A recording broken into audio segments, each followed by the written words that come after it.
Well, the word religion is in our readings and in our collect today. And I'm a friend of mine who's I would call church damaged, but he's an atheist. And he would often say to me, knowing my profession, that all wars at their heart are caused by religion. And why are you involved in religion? And he's kind of attacking, my profession and my community and what I believe in.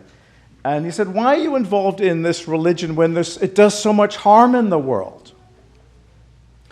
And he sees the role that religion has played as really negative and has kind of no time for it, and kind of challenging me. So, I don't just hang out with people who agree with me or like me or who are religious. It's interesting, and it kind of keeps me honest as a Christian and as a religious leader to have people like this, one of my best friends. And I can understand kind of where he's coming from.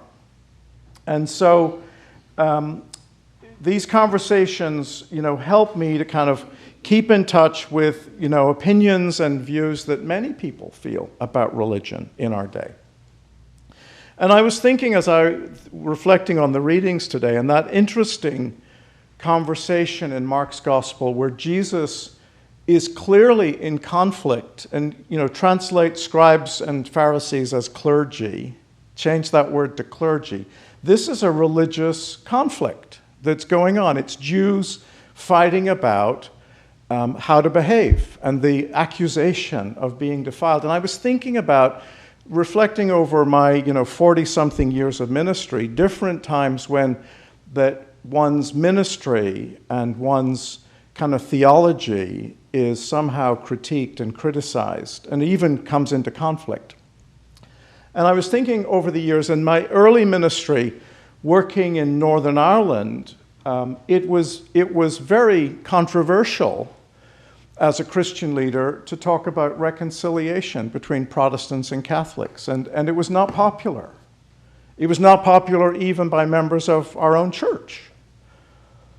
And that was a conflict. I remember one member of the vestry complained that my car was parked outside the homes of Roman Catholics too often.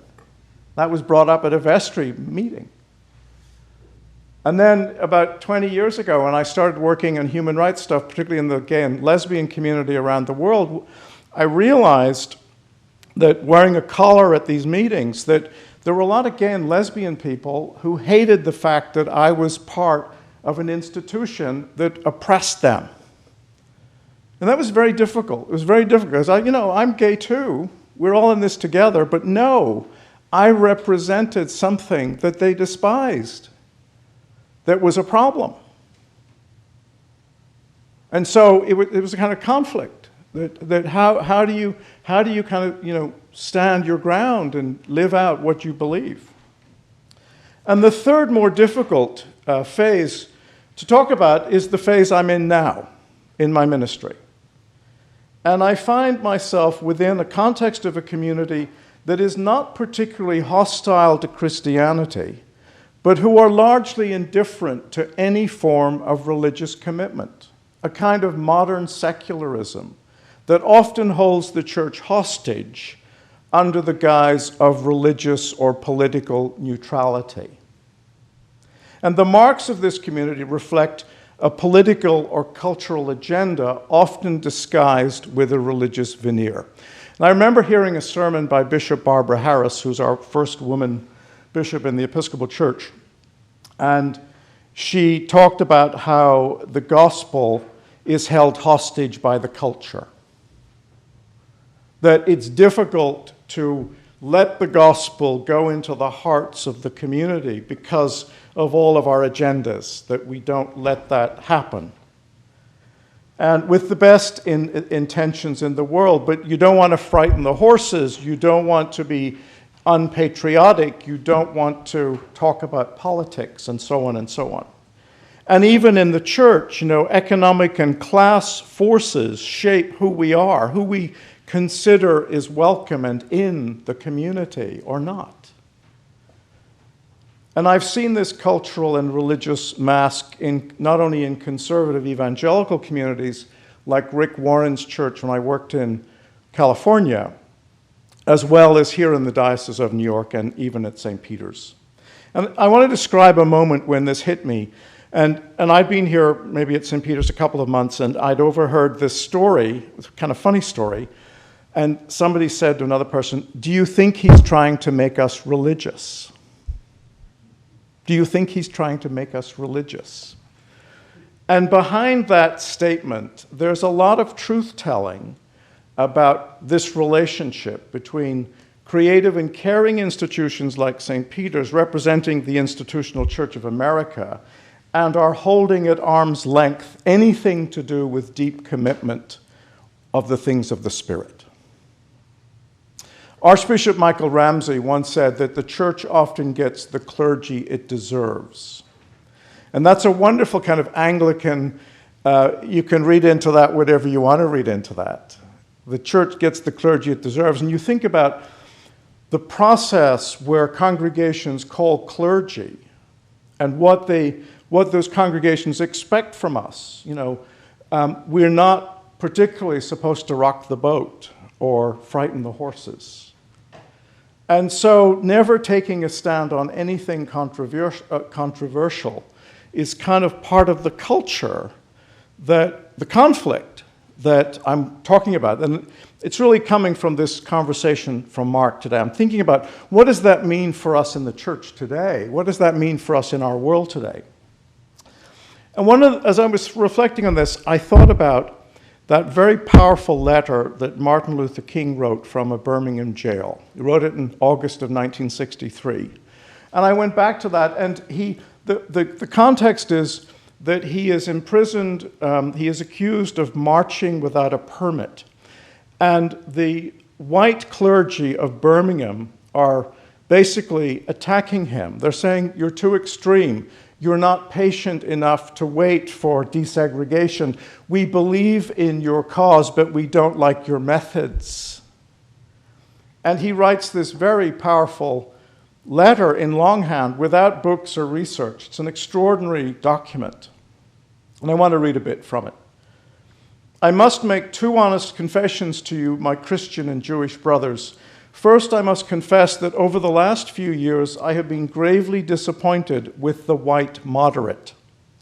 I have almost reached the regrettable conclusion that the Negro's great stumbling block in the stride towards freedom is not the white citizen's counselor or the Ku Klux Klanner, but the white moderate who is more devoted to order than to justice, who prefers a negative peace, which is the absence of tension, to a positive peace, which is the presence of justice, who constantly says, I agree with you in the goal you seek, but I can't agree with your methods of direct action, who paternalistically feels that he can set the timetable for another man's freedom, who lives by the myth of time, and who constantly advises the Negro to wait until a more convenient season. Shallow understanding from people of goodwill is more frustrating than absolute misunderstanding from people of ill will. Lukewarm acceptance is much more bewildering than outright rejection. Powerful. Powerful. And he goes on to talk about how you make moral decisions about breaking the law or abiding the law. And it's rather like the conversation Jesus is having with the Pharisees about the religious law, because they were concerned about the preservation of the Jewish traditions. They were living in an occupied country where a secular Roman culture had taken over. So their traditions that they were talking about was like a fence surrounding and protecting Jewish law and traditions and customs. 613 laws to be precise. But somewhere along the way, that love of God, that covenant relationship with God's people is lost, and it becomes a kind of external policing. And Jesus turns that around and talks about how we can really help people police themselves. And so today's readings are kind of very critical of that double standard. And I'm thinking again about context and trying to ways in which, how do we engage in conflict as religious people that is creative and life-giving? And I've been blessed in my ministry to be exposed to clergy who have taken enormously courageous stands. And yesterday, as we watched the McCain funeral, that moment when Mrs. McCain walked along the Vietnam Memorial. And I remember talking to clergy who lived through that difficult period in our world's history. And there was the priest who sponsored me from St. Mary's Laguna Beach to come into the United States, 1982. His name was Bob Cornelison. And he would often talk about what it was like to live through that as a religious leader and the conflict that was going on in the country. And those clergy who opposed the war from a moral perspective and a strategic perspective and a pastoral perspective were often mown down by the kind of fear of the congregations, right? And he told the story that in Laguna, all of the clergy, all of the Protestant clergy got fired in his town. And the only reason why he survived was because he had tenure as an Episcopal rector. And it was still hell. He said, I had meetings, I was lambasted, people wanted to get rid of me, and he talks about sitting on the mercy seat, where he had to kind of be humble. But what he believed, what he was preaching, he believed was the gospel. And he survived, but he was the only priest in that town that was allowed to continue his ministry. And there were thousands of clergy in this country that were decimated because of this conflict. In my congregation in Orange County, there was a Lutheran priest who worked in the South, and he had retired and so on, but he told me this story over and over again, and it was a very powerful story of what it was like to be in a white church in the South in the 60s when Martin Luther King was in jail, and he was trying to integrate a black family into that church. And they fired him. They got rid of him. And he said to them as he was leaving, he said, you are going to hire somebody who's going to be your man. He's going to preach the gospel that you want to hear, and you're going to hate him. And it isn't going to work. And he was right. And so these relationships, these kind of different models of leadership and of Christian, the ways in which conflict is, and how we take a stand on what we think is morally right, even though people in our congregation may not like that. How do we do that? A couple of weeks ago, I was at a party locally, nothing to do with St. Peter's. Some friends of ours had a barbecue, and a gay couple, and the mother is from a kind of evangelical Brethren background, and she has difficulty with her son being gay, but she was the only member of her family who turned up at their wedding. So she loves her son, but she's internally conflicted, and she knows I'm a vicar, and we've met before, and so she started talking to me about homosexuality in the Bible and so on. And she said, God loves the sinner but hates the sin. And it's like being a thief, isn't it? But God still loves you. And this was at a party, and I didn't particularly want to get into this. But again, like in Mark's gospel, there's this moment where you just have to say, okay. I said, so tell me what it's like to be a prostitute. And she looked at me. I said, so tell me what it's like to be a prostitute. She said, I'm not a prostitute. I said, well, I'm not a thief, and neither is your son. And so I challenged her to think what it's like to be defiled, to be other. And what she was doing, I could tell she was struggling. She was parroting what she had heard in church. Issues of being other. And she felt very uncomfortable when she was in that position herself, to be accused of something that you're not.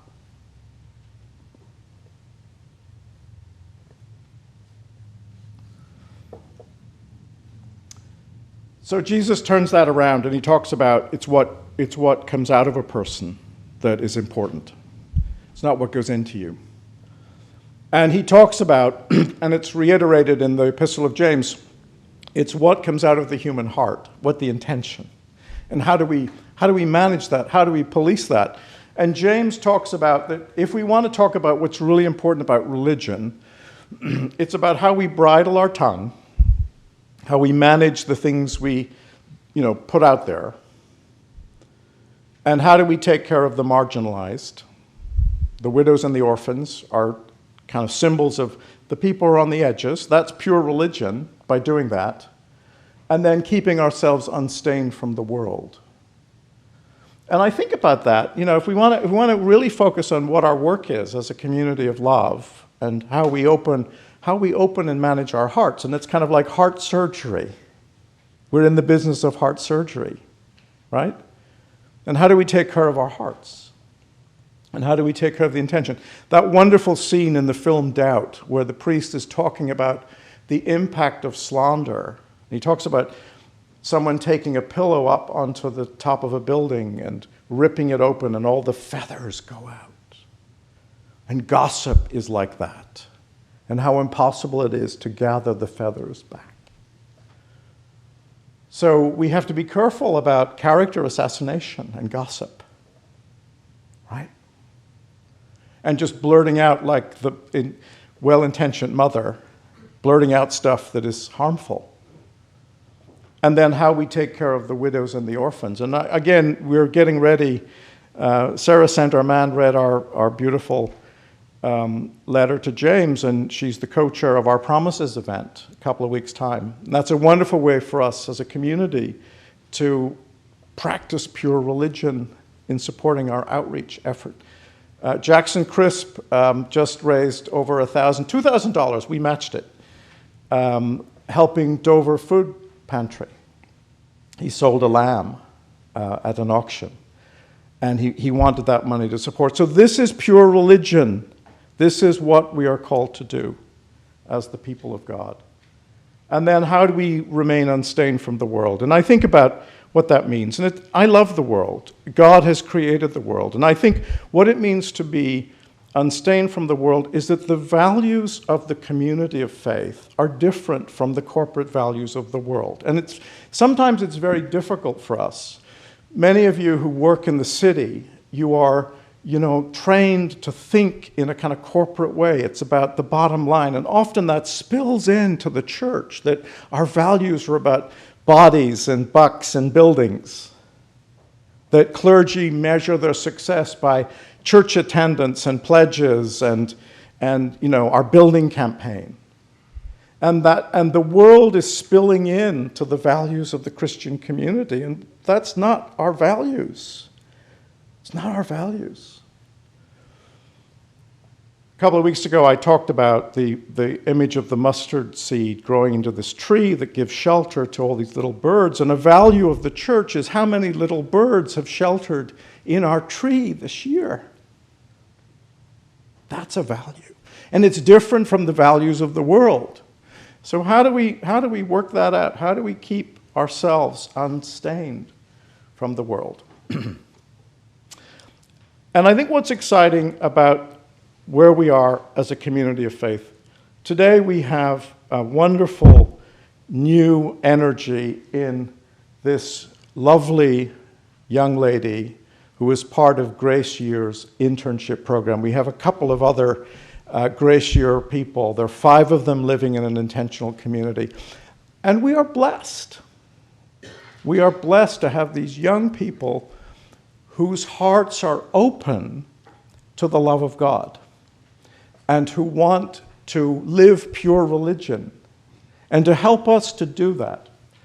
And they're kind of like intern heart surgeons, I would say, in helping us to keep our hearts open and to look at the values. And they're kind of seeing us fresh. And Nastya has a very different background. She's Russian Orthodox. She studied 4 years at Dickinson. She studied social entrepreneurship. She joined a kind of contemporary church in Carlisle, a very different kind of worship and theological experience than what we have here. But somehow, Nastya represents the future of the church and how she's going to weave and combine and link all of that into this kind of richness so that our hearts are open. And so later on in the service, we will be commissioning her. And her work in the next year will be fourfold. One is to work with the older children, the children that will be confirmed in 2 weeks' time, 11 plus. Nastya will be working with them throughout the rest of this year and next year. And Marie will continue to work with the children 10 and younger. And Nastya will be working with those of you involved in outreach. And so I want you to take her to St. Thomas's Armenia and start meeting the kind of partners that we're involved with.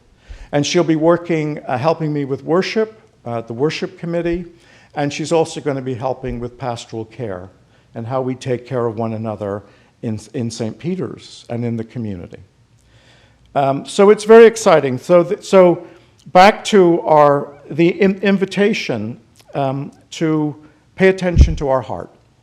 Pay attention as a community to our individual hearts and the heart of our community and the place that that has in the heart of God. Amen.